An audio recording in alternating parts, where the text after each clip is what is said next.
an example, we have kids' hard hats and the kid stickers, and the superintendents understand.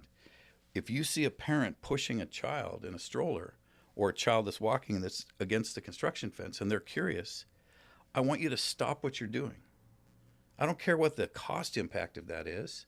I want you to stop. And I want you to go to the truck, and you better have a supply of hard hats. So you're going to get sideways with me. And you better grab one or two or three, however many kids are there, and go over there and load those kids up with the hard hats. And then tell them what you're doing. Kneel down, get to their level, guys. You know, we've got these knuckle dragging, drool and construction workers, you know, the typical thing. Get down and talk to the child. In that moment, the parent is ecstatic. The child's over the moon, and the superintendent and the crew are getting this dopamine hit. They're like, you know what? What we're doing here is important, but it's not that important. What's important is this exchange of kindness that we just had with this parent and this child.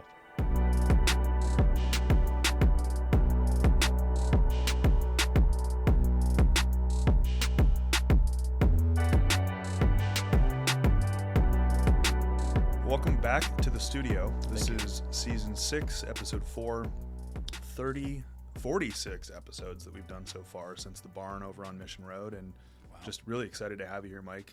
Mike Hams, Ram Construction. You see their signs everywhere.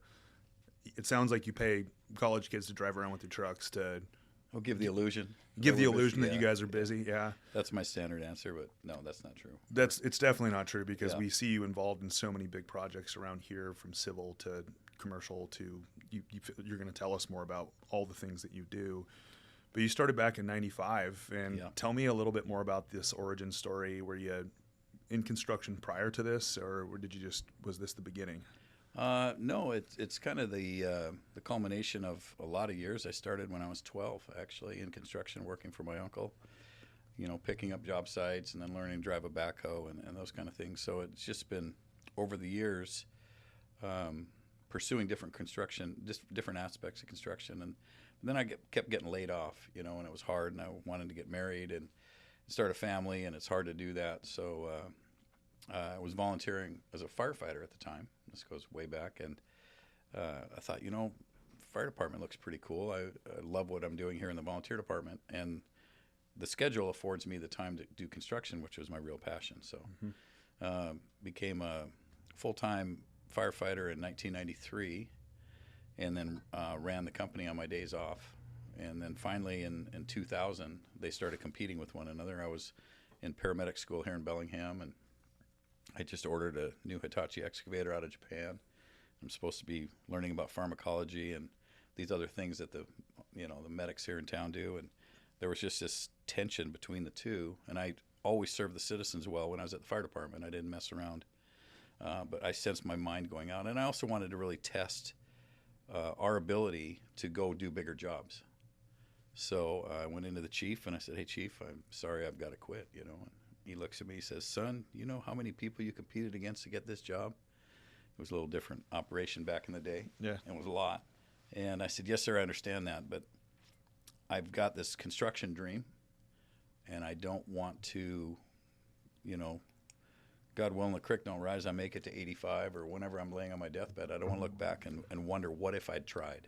Mm-hmm. I need to scratch this itch." And he looked at me and he says, "Well, I respect that." And gave me a rehire eligibility, not a guaranteed spot. It wasn't a leave of absence, but he said, "If we have a position, we'll move you to the top of the list and you can get hired back for a period of 3 years." And I thought, that's as good a golden parachute as the guy's ever going to have. So I walked away from the fire service in 2000 and borrowed millions of dollars and bought some equipment and hired some people. Oh, debt. You know, and then love debt. Just been going for it ever since. So it's been good. We still have employee number one. I still have the excavator that I took delivery of the same day Samantha was born, and we're just chugging along. Yeah, so it's been a run. It's been a pull. It's not been easy. What is because I'm sure the scale has changed of what you'd consider to be a big job, but I'm sure, like, let's go back to that. Like, hey, we're looking to scale up to some bigger jobs. What was that like then versus what you look at now? I'm sure there's a huge spectrum of how that's changed, but what was that like what were you looking at for the first job that was big? That's it. So it started out little. You know, we were an excavation company at the time back in the 90s and early 2000s, and we'd look at digging out a garage, or for a foundation. We didn't do any of the concrete work. And then we started digging out the foundation for a house. And so that was a big job. And then we worked on a relationship with a client, and next thing you know, we had 10 houses to dig out. And then maybe he needed a little street extension. So that was a big job, And then today, when you move through different types of construction. So the dig outs, and you do environmental work, and then you do bridge construction. I remember the first bridge we did, I lost, a ton of money. But then we went right back and bid another one, and we did okay. So there's a learning curve to be part of that, And then you roll into more commercial projects, and next thing you know, your volume's being measured in the millions, not in the hundreds of thousands. And, then it's measured in the tens of millions, and then, now hundreds of millions. So it's a journey. We're very careful. I'm very conservative, believe it or not, and I'm cautious about what we go after. My team, these are men and women that are just dedicated. I mean, we have 15-year people, 20-year people, 25. We have people retiring. They're just there. And when you've got a workforce like that you know what their capabilities are, you really start to leverage risk because you know that they're going to deliver.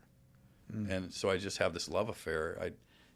If we, heaven forbid, anything were to ever happen, I'd hold all of them up, as I'm going underwater, just because I just love each and every one of them. They're incredible humans that give our company the ability to go out and stretch. But you created a culture, though, and it started with you, and it started with the people that were immediately around you at that time. Yeah.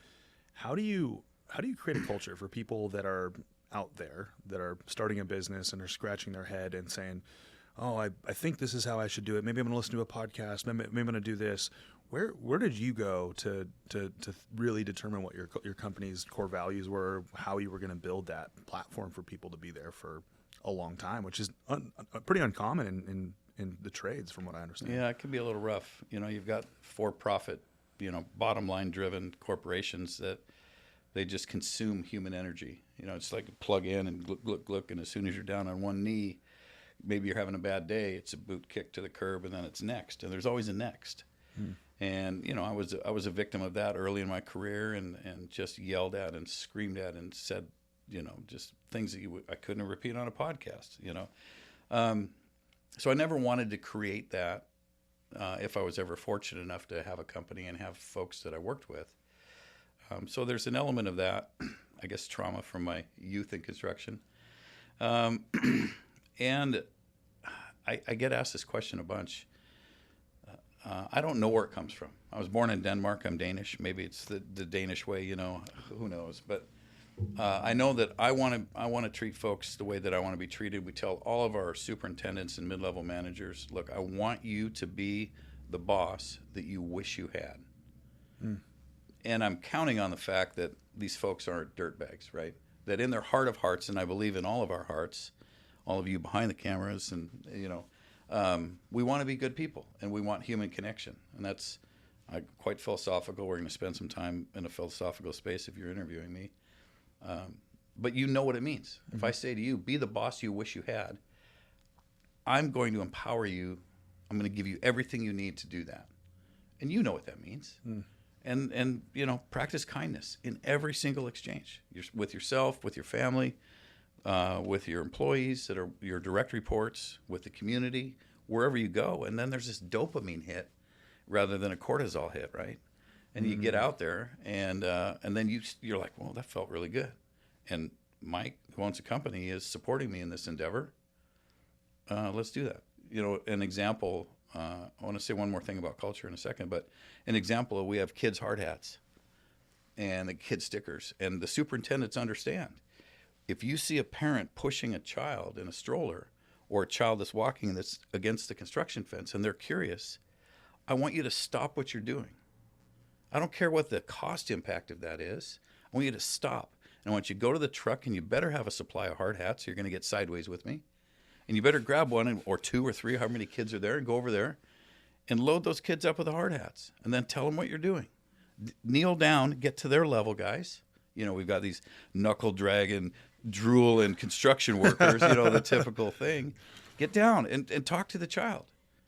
In that moment, the parent is ecstatic.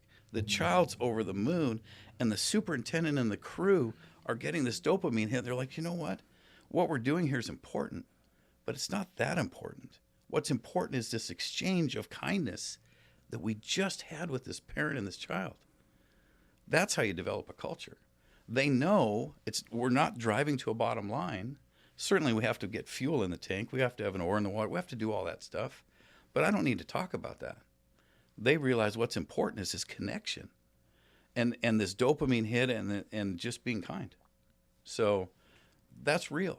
That's how a company says, we believe in you. We want we have safety and kindness are the two metrics or priorities. And we can talk about that in a minute. But, and how do I demonstrate that?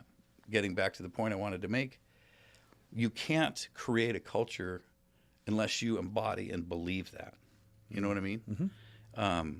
If you've checked in a box, everybody's going to know that. Oh, I went to the seminar and now I'm an expert in kindness and culture. Bullshit. They have seminars in kindness who and knows, culture. You know, there's got to be something out there. There's got to be a money making opportunity. Should we go a little espionage? Go to one and I think we should do some research. Cool. Yeah. That sounds good. Yeah. I think we need more of it. We need more of it. Yeah. You know, it's similar to safety. I can go out right now and I can buy a safety program that makes me in compliance with the Department of Labor and Industries for $1,500. And I can take that 3-ring binder, I'm holding it in my hand right now, and I can put it on a shelf. I'm in compliance. But that doesn't mean that my company's operating in a safe way. Mm. You know, we have a safety director that has no budget. At any given time, he can buy whatever he wants, as much as he wants. He can spend any amount of money. He's fully empowered. Doesn't have to call me, doesn't have to call anybody else. He reports directly to me, by the way. That's a safety culture where everybody understands it. You know what I mean? So, and as a result, we were the third company in the state of Washington, first construction company, but third company in the entire state of Washington, McDonald's, Boeing, Western Washington University, your operation here, whatever, to receive certification from the Department of Labor and Industries called START. It's a 5-year investment by our safety director to take the company through this exhaustive, very invasive investigation and discovery by Labor and Industries. But our people believe it. I believe it. You know, when you work on a medic unit, you see the ugly side of industrial accidents. Then you come to a place where you're working in what could be dangerous. Let's keep it not dangerous. And because you've seen that and you don't want that for your people. So I'm probably talking way too much. So let me take another sip of this gorgeous thing you're sharing with me. The whole point of this is for you to tell your story. Yeah. So talk away. We're all fascinated by it because it's very much how we operate as well. Yeah. That's really good. See? Dang. Expletive right there. It's really good. Yeah. Beep. Was there a beep? I didn't hear the beep. Trying to be respectful. We just do a beep. Imagine when that's done, maybe perhaps I'll get a little more colorful. So. Well, there's another one too we can try as well. Sure. So I have the exact same feeling about how we're running this, and we've operated this way since day one. Nice. Which I love sitting down with other people who have that same mentality, because there is the other side of it where you have that little pang of like the thing that keeps you up at night, which is like making sure that everyone is paid, making sure like payroll, yep. Having enough money in the bank to make investments, having enough money to weather weird markets, because there's both of our businesses ebbs and flows, right? Yeah. Tell me about the other side when you have these decisions. They're like these gut decisions where the most important thing to you is safety and kindness, yep. and taking care of your people and empowering them.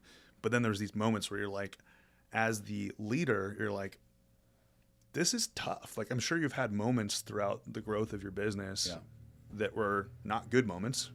You've had it's obviously more good moments than bad moments because you're here.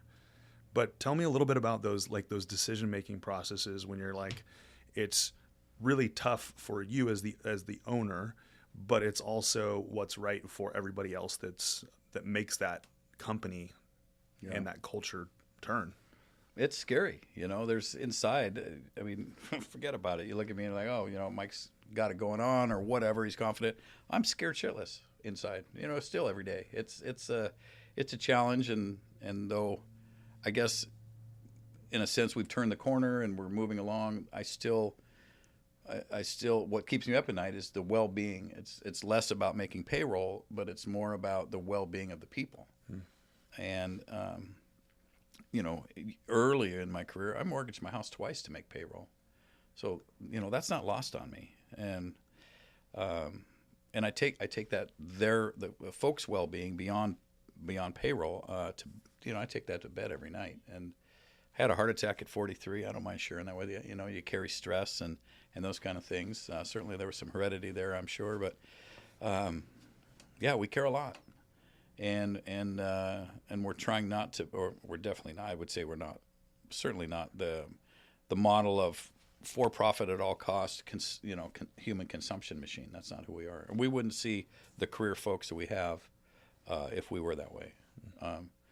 But it's intimidating. Business is tough. I was at a function the other night, and I said to a group of folks, I said, it's tough being in business. Your business, my business, any business. I don't wish any ill will on any of my competition, even ones that have been very aggressive against us, because it's hard, right? And they're employing people, families that are just trying to make ends meet. They want to put cereal on the table. They want to have an opportunity to live their dreams and all those things. And so, we don't wish any ill will on anyone. And I just recognize it's tough. It's really tough to be in business. So I want to see everybody succeed. I'd love to see a little more philanthropy from our local business community. There's some that do a great job, and there's others that, they likely have more money than even their grandkids could spend if they stopped today. And, it's like you start to ask yourself, when is enough enough? I start to get into, touchy waters here, but I just think there's we more. We could go on and on about that because I believe that every business should have a social good mechanism. Yeah. Even if it's, giving to a specific organization at the end of the year, or it's with every X widget that they do. Yeah. I think it's hands down, it should be a self-tax on every business. I absolutely agree. The community affords us the opportunity to create a business. For me, that's a dream come true, to be able to have created what we have today, and surrounded by and working with these amazing humans. That's a gift. Mm-hmm. And as such, giving back, it's kind of cliche. I wish I had a vocabulary that was, I could articulate that better. But we just have this responsibility because the community provided this opportunity. And I just love to see more giving. Perhaps we've touched on the edge of reckless. We may dial it back a little bit, but it's just good. And getting back to culture, when our organization is out doing things, and all of our employees are empowered. Employees comes to, hey, the PTA is going to do this project. Do you mind if we have a dump truck and an excavator? And, and I said, yeah, absolutely. What kind of materials you need? Oh, we need, 6 loads of this. All right, well, we'll donate that. So now the employee's empowered and feels good. Mm-hmm. And then that drives that culture. But that's part of our corporate philanthropy. So I'm not trying to be on a soapbox. I just think that this is your soapbox. This is. I'm going to keep pushing you back up on the soapbox. Yeah, that's fair. This is new to me, man. I'm kind of uncomfortable, but it's such a great place that we live, and there's such great humans taking care of other humans. And if you've got a vehicle, in my case, a construction company or whatever, a real estate company or whatever it is, go out. It doesn't have to necessarily be measured by money. It's not it's not about the check. Could you do a project at cost for a nonprofit rather than I put it in air quotes, the philanthropic discount? Mm-hmm. See that all the time. Trump up your price. You give 80% of the fluff back in the philanthropic discount. You're now making 20% more than you normally made, and everybody feels good. It's like, no, that's not. I'm talking about truly leaving as much money in the hands of the nonprofit to do their mission, to live their values as possible. Pay for the 2x4s, pay for the sheetrock, pay for maybe the labor, maybe not all the labor, whatever, and then let the nonprofit live, and do their thing because they're doing great work. So anyway. You're not going to get the full dopamine hit either. Right. The kindness dopamine. If you know that you're fluffing it to then scale it back, you're not going to get the true exchange of value. That's right. Yeah. That's absolutely right. And and dopamine, let's be honest, fights cancer, diabetes, heart disease, obesity. I mean, all of it, right? Dopamine's the killer of all of that. Cortisol is the creator of all of that. So live with love in your heart, man. Live with kindness. Everybody's going to watch this and go, that guy's a whack job. No. Well, they say that about me every episode, so we're in the same boat. We're We're in drinking good whiskey company. together. Two Cheers. whack jobs drinking whiskey together. I like this. God, this thing's going to go freaking viral. Good thing we don't have 150 million viewers or anything like that. But Just remember us little people when you guys hit the superstar. oh yeah, Okay. oh yeah, Yeah, oh yeah. okay. When we get our $150 million Spotify deal, There you go. sure, yeah. I remember when. Yeah, I remember when. So you had a double delivery date. You brought it up earlier. You had the delivery of your first piece of equipment and the delivery of your daughter. Yeah. So you're starting a company and you're starting a family. Mm-hmm. Well, you're continuing your family. You're growing your family. Right. That's super close to my heart right now because I have a 2-year-old. Oh, yeah. And she didn't come pre-business. She came like business is full force and having success and lots of challenges at the same time. It's just the reality of it. Right. So I really want to dive into this. Tell me about this day that like these two worlds, because it's really hard to balance the two worlds. And any good parent's going to do whatever they can to do the business thing because they know that it's going to provide, but then will set aside it all for their family. Tell me about this splitting of your brain at this moment. It's stressful. Yeah. There's no doubt. And certainly, I would say but Wendy and I made some sacrifices so our folks today don't have to do that. And that's driven through our culture. But I worked a lot. For 7 years, I worked 7 days a week between the fire service and the construction world. And I remember Wendy was pregnant with our son, our second child. My daughter was asleep behind me on my Carhartt jacket in the excavator. It's Sunday night. It's 8 o'clock. Wendy's like 9 months pregnant. She's out with a grade stick and the laser. She's shooting grade as I'm digging, trying to finish this hole cut. I didn't want my construction clients to know that I was a firefighter. And so if I was supposed to start that job on Monday, I had to get it done on Sunday because my schedule had me at the firehouse on Monday. Mm-hmm.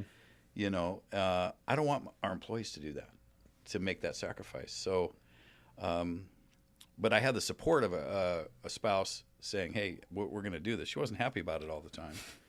I'm familiar with that. Well, we did it. Yeah. But now today, with our employees, if you want to coach your child's team, I use children a lot in this analogy, but we support our people even that don't have kids or the kids are out of the house. But this is an easy illustrator. If you want to coach your child's sports team and you need to be off at 3 o'clock on Tuesday and Thursday for practice because the kids are getting out of school. Let's say we're doing a road project right down the middle of Holly Street and we're operating at, $15,000 an hour, whatever the number is. It's significant. Small numbers. Well, when you've got dump trucks and excavators and gravel and peanuts, it's a big number. Can be a big number. And you're the mainline person. You're digging, and because you're super skilled and you need to be in that spot. If you want off to coach that team, let the superintendent know. Be respectful, and you're off. And the superintendent can figure out how to cover you. That's a company's commitment to you and family, because 25 or 29 years ago or whatever it is, my wife was out shooting grade at 8 o'clock on a Sunday night, 9 months pregnant. We did that, and we don't want that for anybody else. I told my daughter, I said, honey, if you go play soccer, and I was working 7 days a week at this time, and I'm not bullshitting you. It was 7 days a week for 7 years. We're not going to do construction on Thanksgiving. Well, then the firehouse my schedule, the way those shift work falls, it would fall on Thanksgiving. And so you're just working. But I told her, I said, hey, when she turned 5 or 6, whatever the age is for little peewee soccer, I said, if you play soccer, I won't miss a game. And she turned out, and I remember we were doing the Best Buy up here in Bellingham, and it was noon. I looked at my buddy Ray was with me, and I said, buddy, I got to go to the soccer game. It's her first game, and I didn't miss a game. So I made that shift. But it does tug at your heart, Dad, Yep. And you've got to strike this balance, but I would always prioritize family if at all costs. And then make sure that you extend that opportunity to everybody. That's not just an owner's privilege. You're either going to do it, and you're going to do it for everybody, you're going to figure it out, or you're not going to do it, right? And then, because your employees can make a choice every day, they can go to work somewhere else. Mm-hmm. Why do they want to stay here? On that note, let's talk about trust. I think, and we talked about everybody wants to connect, right?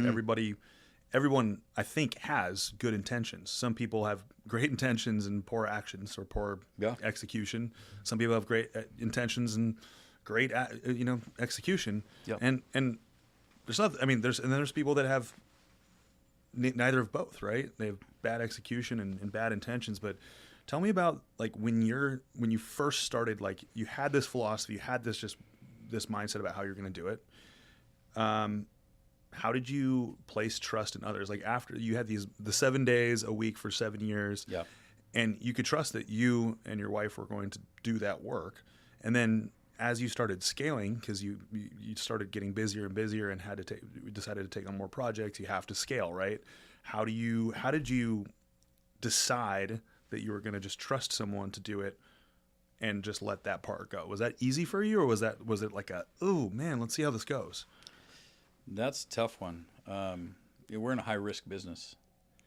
And I've had, I don't know how many hundreds or thousands of people come through our employment to capture what we have today. So when you're in a high-risk business, we put there's fiber lines that run through Bellingham that if you break them, I'm told, it's $1 million a minute. They connect Vancouver, BC to San Diego, and that's not just for your average knuckle dragger to be hopping up in a machine and digging. I could teach a monkey to run a machine and dig dirt, but you've got to have a really sharp human that pays attention to things. So trust is tough, and it comes with time. Mm-hmm. And I've been burned a lot. I don't carry bitterness for that. That's a lesson. And as you interact with more and more humans, you start to be able to see kind of what's BS and what's not. Mm-hmm. And then back to our culture. Our best recruiting tool are the people that work for us. Mm-hmm. Because they love that they're celebrated. They love the family feeling within the organization that I believe is scalable. I've been told before it's not, but I think that's bullshit. It's funny. I've been told that too. Yeah. I mean, we try to draw a line in the sand of like making sure everyone has their own lives and doesn't feel like they have to be involved all the time with the company. Mm-hmm. But same thing, like you're investing too much in this, or this feeling this is not the route to go, and you're great, thanks. No, I've been called Pollyanna a bunch. Like, oh, that your culture, your thing it's cute, Mike. Good for you, but it's not scalable. Yeah. If you cute, wholesome, what are some other good ones? What's that? We've been called wholesome and wholesome and cute, but it's not scalable. Yeah. If you want to scale, this is a quote. If you want to scale, you have to drive people. And I said, that's a bunch of shit. This is a really good friend of mine that said this to me, and a guy that's provided mentorship, early in our career and over the years. And I said, that's not true. I said, look at Costco. Multinational, umpteen, 100 billion, whatever it is. Any Costco I've ever gone into, the experience is the same. Here's a staffer and they're pricing something or doing whatever. Excuse me, can you tell me where the batteries are? Oh, sets the tool down. Let me show you. And they walk you to the thing. I don't care what Costco you're in. They're happy. They've got benefits. They're well paid, and they're cared for, right? Whatever they're doing, whatever the secret sauce is there, certainly a lot larger than us, but that's scalable. Compare and contrast to, another big retailer. That maybe there's, no staff and they're overworked, the ones that are there, and the pay isn't, the same and all the rest of it. So I say bullshit to not being able to scale. I say bullshit to you got to drive your people. I don't drive anybody. We never talk about production. We never talk about the bottom line to our folks. They all know. We've got to cover the nut. We've got to put fuel in the tank, and then we do our thing, We roll in, let's say we bid a job at 300 feet in the ground or 300 feet of wall or whatever it is today, and we got 30. My hand's on the superintendent's shoulders. Hey, tough day? Yeah. Anybody get hurt? No. Do it again tomorrow? You bet. There's no hanging your head low. The people that we've accumulated, that we've gathered, that we've brought together, whatever the word is, they're driven. They're driven because there's pride in what they're doing, and they know that they're supported. You know, I'll provide buoyancy. I'm going to hold you up. Yeah. So it's a magic place to exist. I don't have near the money that people that are driving have, but that's not my unit of measure. So.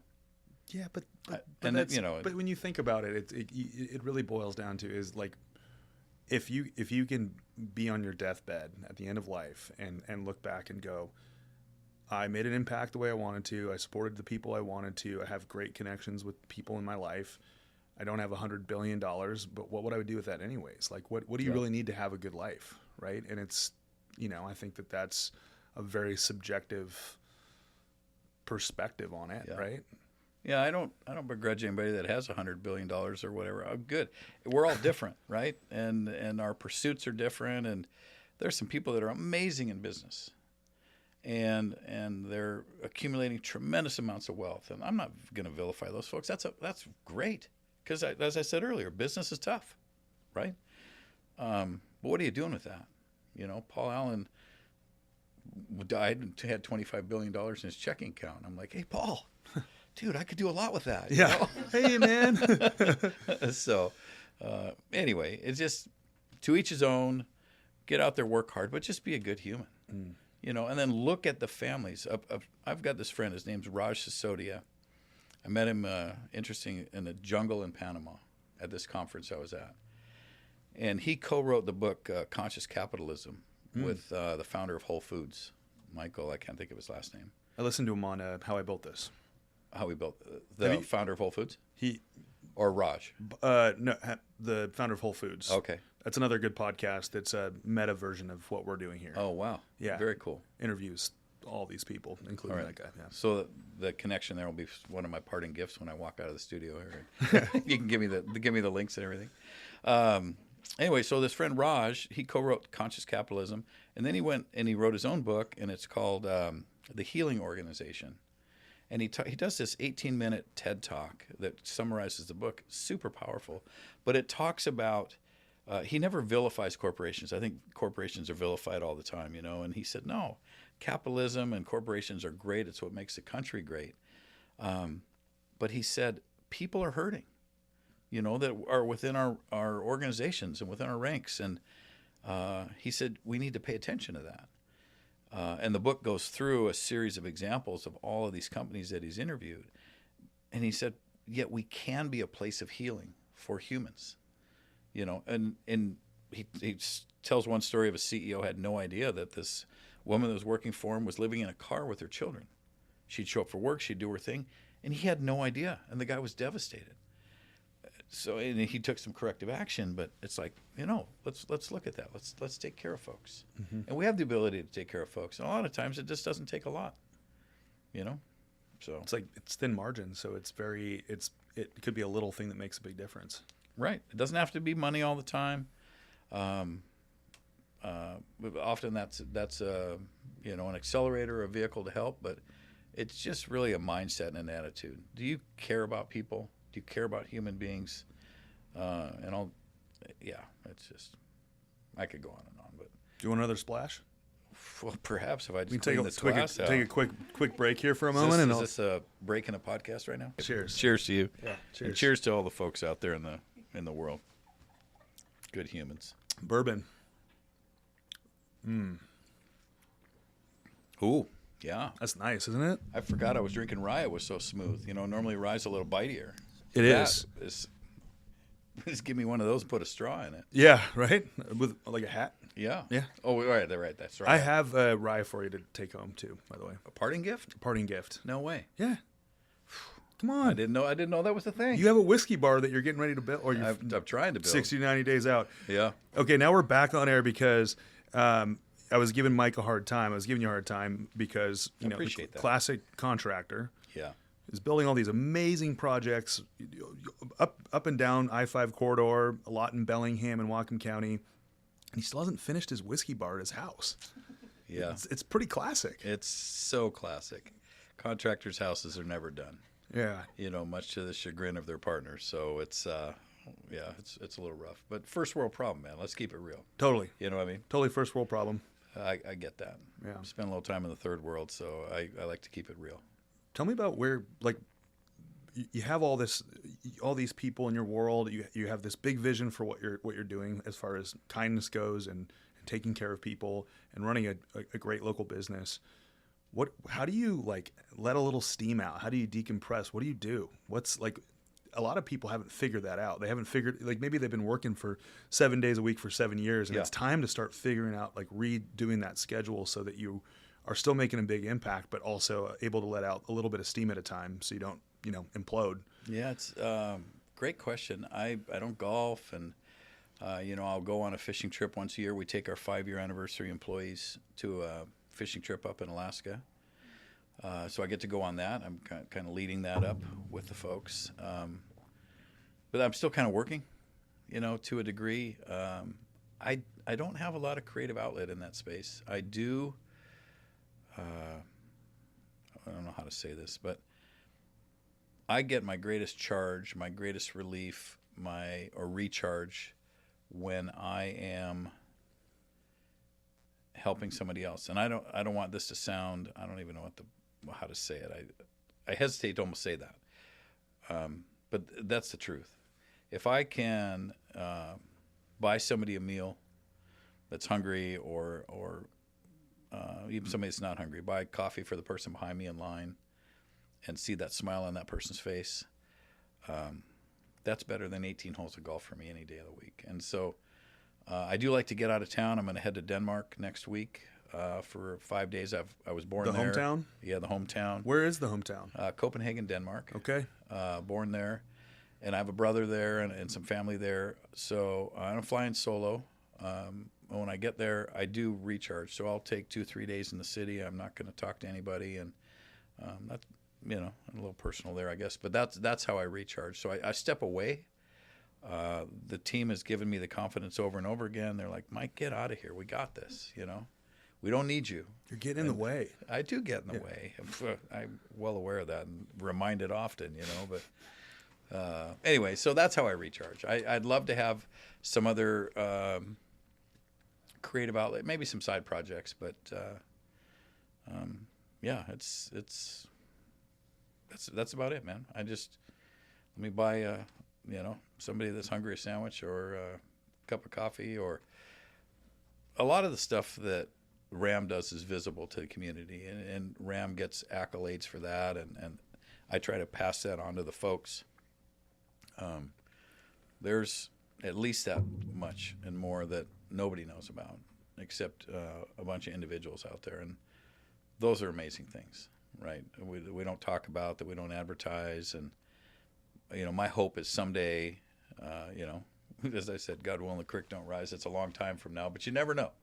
But when I take my last breath, I hope a couple things. I hope somebody will come to my funeral, and in that moment, if somebody were to stand up and tell my kids, hey, you don't know me, but your dad did this for me, then I'd color my life complete.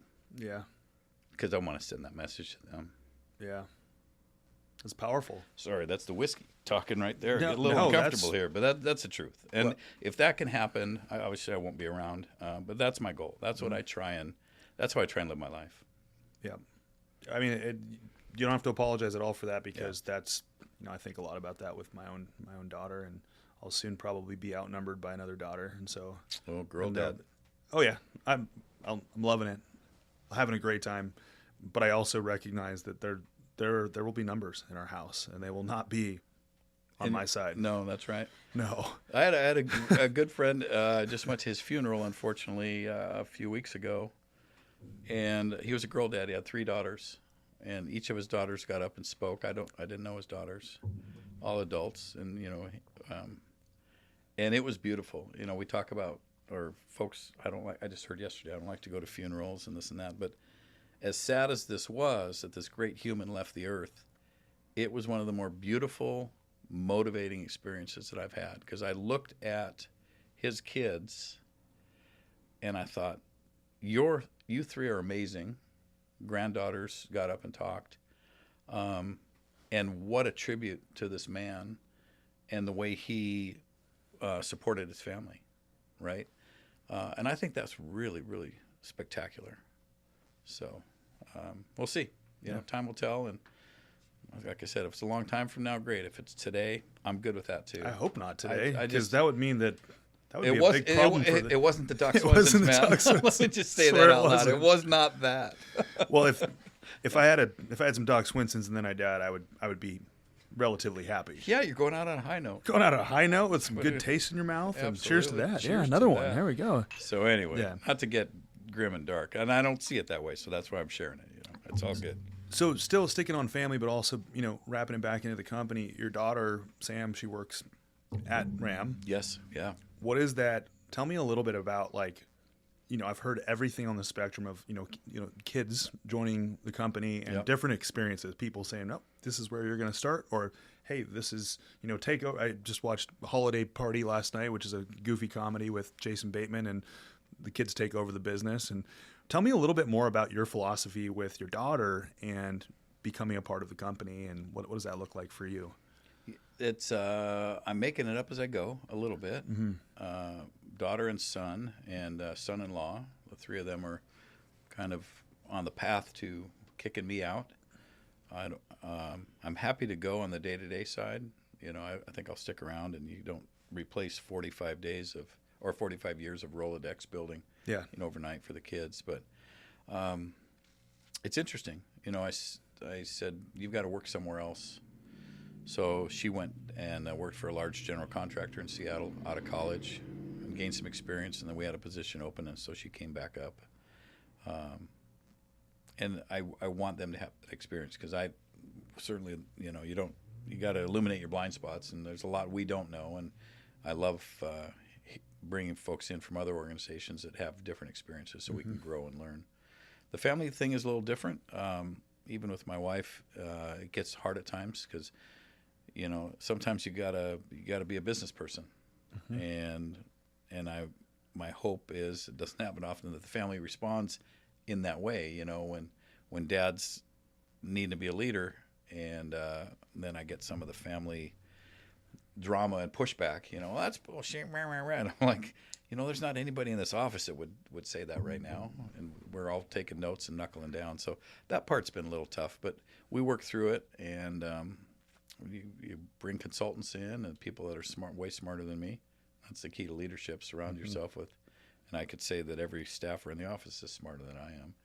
I just have the ability to glue them together and hopefully get everybody moving in the right direction. Yeah. So, it's still a work in progress with the kids. I'm confident that they'll do well.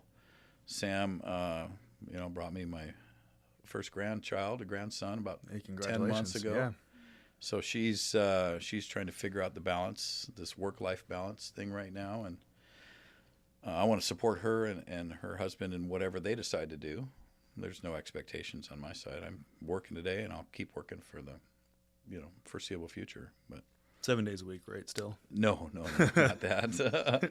That stopped when I went to that first soccer game. Yeah. And it was good. What a blessing to have a child that wanted to do that, and she probably didn't realize what she was causing me to do in that moment, but it was good. So yeah, I hope that transition is successful. I think it's going to happen over a lot of years. My hope is to step back in time from the day to day, let the young folks and the employees kind of step up and show me that they can run this thing, and then I'll just continue to hopefully make it rain. If I'm lucky enough to maintain those relationships of trust and in the community. Hold on to that Rolodex, right? Hold on to it. Yeah. I say Rolodex, and there's a lot of young people that have no idea what I'm talking about. Oh, we know what it is. And yeah. I actually saw. It's in a museum. It's in a museum. It's a relic. I saw a funny video the other day of this guy saying, "Hey, this girl's talking about, what if there was a phone that was stationary in a house that was one number that everyone could use?" And this guy goes, "Oh, he's talking about a landline. How old am I?" Yeah, she's talking about a landline. Attached to the wall. You can't take it with you. I know. Yeah. Brutal. Be rough. But okay, so let's pivot a little bit. What are some of your favorite projects that you've worked on? Because I'm sure there's been many projects that you've worked on, but there's been some that have stuck with you that you were really excited to get into it. You were just focusing on doing good work, right? What are some of your favorite projects in the Bellingham area or out of area that you guys have done that have just stuck with you? Oh, wow. There's been a lot of, I have to think here for a second. One that stands out, so we rebuilt the Whatcom Waterway, Holly Street Bridge down there by the Waterfront Tavern. Oh, I know the waterfront, yeah. Yeah, okay. So from that bridge up to the fish hatchery, we rebuilt that waterway. It was all at night. There was a landfill unit underneath that concrete foundation that sits there that was leaching some, bad stuff into the waterway. So we had to kind of provide an environmental cap. And we'd go in and we do our work at night, and the tide would go down. We would chase the tide down, taking the contaminated material out, and then we'd import the capping material. And then as the tide was coming up, it would chase us back up out of the water. So we had to figure out how much we could bite off each night. Great crew that put that together. But I think the magic in that project was being there the next night, and salmon are spawning, and so you see a large salmon rubbing its belly on the gravel that you just put in the waterway. And I thought, wow, that's really cool, because you can do apartment buildings and strip malls and those kind of things. Those are so exhilarating, aren't they? Oh my gosh! Yeah. It's just like, wow, these are amazing. No, big boxes, yeah. But when nature is navigating the work that you just created the night before, the day before, that's really cool. So I think any kind of, I'd like to think of a handful more. We've done a lot of environmental projects like that, but that one sticks out in my mind because I distinctly remember seeing some large fish just right in the new part of the shoreline that we created. It was a unique. We were acting as a subcontractor. There was a rather contentious general contractor, but our relationship with the city, with fisheries, and with the consultant for the city was amazing. And friendships were formed in that space. So that was a really cool project. How do you navigate that, though? I mean, it's pretty easy to blueprint a strip mall, a retail center, whatever, commercial multifamily. It's pretty plug and play once you get the basics of it. But something like that where you're navigating nature, not just the normal elements, right? Right. How do you have the confidence, or I mean, you've built all this experience, but how do you go, never seen this before, right? And go, okay, but we can figure it out. What's that process like? It's well, you get back to the team. There's a lot of creativity in the minds of the folks that are working with us. You work with the engineer, and the engineer understands the nuance of the fact that this is a river bed, and you're going to get a pretty close idea in the plans, but you're going to have trust between you and the owner, and then creativity and the ability to pivot in the moment. So I think the trust was the biggest thing. We understood the intent. We understood the design specifications. We applied all of those, but we had to, move left when we wanted to move right, and those kind of things. That job we got creative because we had to do the far shore, which is adjacent to the Maritime Heritage Park, and we needed to get a bunch of material against that shoreline. So we got I don't know how many steel sheets, because you can't drive a dump truck through the park. You'll sink out of sight. So we built a steel sheet road back to a portion of the creek that bends there. And then we started dumping material into the river, built a pad, and then the dump trucks turned, and then they continued to dump. And we had an excavator pulling that. So we built this huge surplus of material along the shoreline that actually dump trucks drove on. And when the tide was at the right level, it was just inches below the road was inches below the water, and it looked like the dump trucks were driving on the creek, which was it was surreal, in the early morning light. And there's a dump truck, and was that floating on the creek? What's going on? But then that material that we built the road on, we had to build it to get so far. And then we used that. We pulled that out, and the excavator pulled the material up against the bank, and it worked its way back out. So we surcharged the river with the material, and then we backed our way back out. So that's just fun. You get creative. You get outside the box. It's almost like as a kid, you're in the sandbox, right? Yeah. And it just that's the adult sandbox. The only thing that's different is the sandbox is bigger, just a little bit bigger. More tools, more people. Yeah, more risk. Yeah. When you're in the sandbox with your Tonka truck, there's not a lot of risk there. Maybe you pinch your finger, but That's pretty bad. Yeah. Could be pretty bad. You might not recover from that for a while. No, you got to go get a popsicle from mom. You got a Band-Aid now. Do you guys hand out popsicles? Do the moms of all your workers hand out popsicles when someone pinches a finger? So no. I think we have handed out popsicles in the summertime, not as a regular, but I know that we've done that at some point. Yeah, it's good stuff. So, you being at this point in your career, just imagine you're speaking to a younger entrepreneur that's out there, or somebody that's maybe in a similar situation. They're working the two jobs. They're deciding if they want to jump out, do their own thing. Like, what would you pass along to that person if that person could avoid a mistake? Or, I mean, you're going to make a bunch of mistakes, but what would you pass along to that person as far as, hey, just like confidence, kindness? What kind of message would you pass along to that person? What would I say? Kindness matters. Focus on your people. It's all about the people. I don't know what college courses are saying today, but that's what I say. Understand people.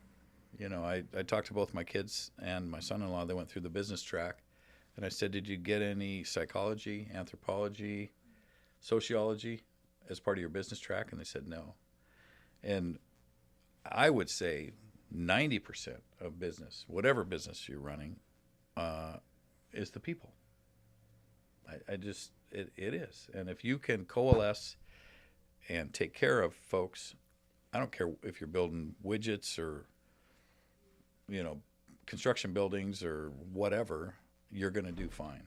But you got to get the right people in there. And then the other thing for young folks, for me, I needed a relationship with insurance and bonding guy, a bank person, excuse me, an accountant, and an attorney. And those four people I have, I want to know that I would enjoy having a beer with you. Mm-hmm. If we can have a beer together and chew the fat, then you're on my team.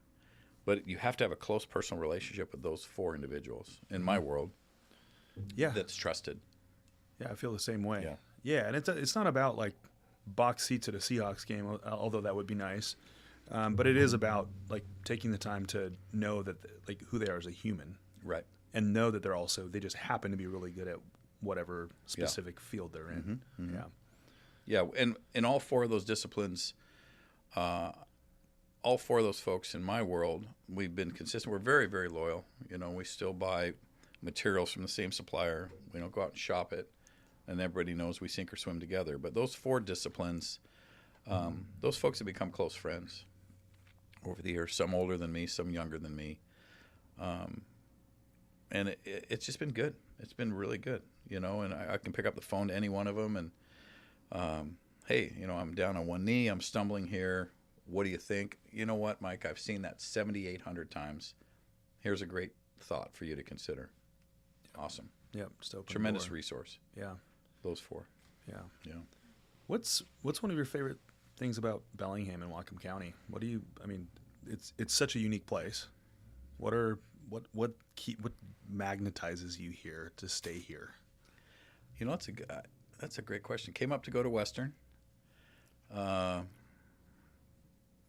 don't mind sharing with you. I'm a dropout. Oh, hey. Cheers to that. Me too. Hey, we have a lot in common. Yeah, great. I did a tour through academic probation. Let me have a sip of this. So. I also did have academic probation and soccer probation. It happens. Yeah, it's okay. I'm here. Whatever. Yeah. I was even offered a honorary degree, I think in 2013, and I messed that up too. So I didn't even get that. I was hoping to get a degree. And hey, kids, look, Dad's got a degree. They were going to give you one, and you said, at this point, it's out of principle, I don't want it. I just lacked the follow-up in the moment. But what do I like about this area? It's amazing. You can go through all the normal stuff, outdoors and yada, yada, yada. But I find the people fascinating. I loved being a volunteer firefighter. I was out in Sudden Valley and Geneva area back in the 80s and early 90s, or through the 90s, I guess, and created some great friendships. And I don't know, I just graduated from Federal Way High School, kind of the asphalt jungle, and you come up here and it's just so beautiful. And then when you get plugged into the community, did kind of a tour through Rotary, and I've sat on some nonprofit boards, and you get to know folks. It's like, wow, there's amazing people, and just an eclectic intersection of randomness in the humans, the funk of the Behan, right? Yeah, and the businesses. There's uber wealthy that are just quiet, and then there's folks that need a tremendous social safety net, and everything in between. And every one of them has a story. Every one of them, when you drill in, is just so basically human. It's just it's a fascinating place, and I suspect that maybe that's the way it is in all communities. I don't know, but I came up here. I decided to put some roots down and invest heavily in people in this place, and it still allows me to continue to run the business that I'm running and support all the families that we're supporting, and yeah, it's good. I wish I had a specific, but it just in general, it just feels right. You're the king of really awesome and hilarious like different kind of metaphors. Like you said, knuckle draggers. You said a couple other things, and like it's purely accidental, man. I know, but I think there's an opportunity for us to do a podcast that's completely separate from this, where we just talk about traffic and we use all the Mike's Mikeisms. Yeah, those are great. Yeah. Are those from the construction industry? No. Are they just Mikeisms? I'm a hot mess, man. I mean, what's going on up here is a total train wreck. So I don't know where it's coming from, and I don't know that would get a lot of response. But we can sure try it. I mean, this is fun. If you bring Doc Swenson's in, I'm in. That's it. Okay, and you finish the bar. I will finish So I shouldn't even make this public, but I'm hoping to create a music space in and around the bar that's acoustically perfect, right? And so I don't play any instruments. I'm all about music. I can hear every note. It just vibrates, right? And some of the best experiences I've ever had have been super organic. I was back in Copenhagen. I took a couple of friends with me one time. My wife found some really cheap tickets, and so I asked a few friends, "You want to go?" And we're sitting in my cousin's apartment. It's 5th floor, old brick building, maybe mid-1800s. I'm setting the stage, right? Yeah. Looking back over the city, and we're sitting there. We're about 14 bottles of really great Spanish wine into the evening. Yeah. Don't judge. Yeah. Oh, and, I cannot judge. And there's a guitar leaning against the wall, right? And so I've got this friend with me. I've known the guy for 20 years. No idea he had any inclination toward music. And he says to my cousin Jesper, "Hey, Jesper, do you mind if I check out your guitar?" "No, man. Help yourself." So he sits down, and he kind of does this a little bit. He reaches up. He's doing the tune program. And then he starts playing. And he's not just chord strumming. He's playing this guitar. And granted, I had a little bit of wine, but I'm like, holy smokes. Dude, what's happening to me right now? It's 1 o'clock in the morning. And then he starts singing. I'm like, this guy's got a voice. 20 years, no idea. The whole experience, as organic as could be, happened because there was a guitar leaning against the wall. He rolled into some Metallica thing, acoustic Metallica riff, and I'm just like, dude, who are you? Yeah. Right? You'd think if, like, with that much talent, at some point something would have happened. Somewhere, somehow. No idea. So the bar that you're referring to, I'll have you all there. Not necessarily your viewership or your audio ship, but everybody listening. Yeah, everybody's welcome. Just for the record. Yeah. Forget about it. Yeah. But I'm going to populate it with instruments that I can't play. But you never know. If I'm making you a martini or something, you're like, "Whoa, is that a little Yamaha piano over there?" "Yeah." "You mind if I tickle the ivories?" "Not at all. Let me just finish making your drink here." Yeah. There's such magic in that space for me, music. I love that. Yeah, it's cool. It's really That's your outlet right there. That's the little, like, that is my little outlet. steam. Yeah, thanks for helping me get back to that. Yeah. Yeah. We've got some cool music projects coming up, and yeah, it's amazing. Yeah. It's amazing. Well, Mike, thank you for making this a special episode and just having a good time and just coming in and sharing your story. And I love your philosophy on life and family and business. And I just appreciate your time. Yeah. Oh, thanks so much. It's back to time, right? Yeah. It's I didn't know what to expect here, so I appreciate it. It's been fun. it's been a lot of fun. I'm happy to do it again sometime. Yeah. On whatever you want to talk about. Awesome. Cheers. Cheers. Boom. Last. I beat you.